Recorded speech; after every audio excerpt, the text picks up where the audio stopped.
Okay, we're gonna make a smoothie, Cameron. You ready? Yep. All right, tell me when it lights up on that part that says smoothie.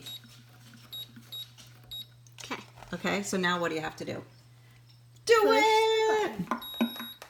That's it. And so what's in there? Do you know?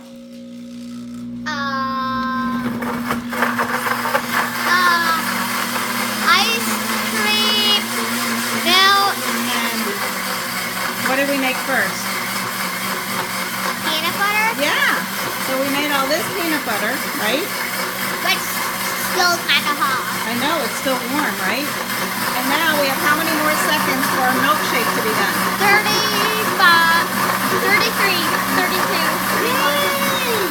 All right, so we didn't want to waste any of the peanut butter that was in the bottom there, so. And I didn't measure, of course.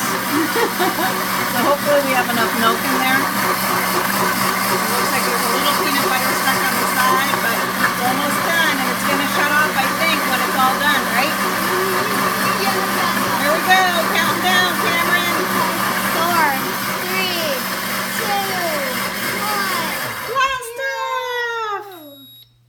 Let's open it up. That was super quick. I know, right? Can you imagine if your mom let you have a smoothie for breakfast? It didn't have to have ice cream in it, but all this goodness in there. Yeah.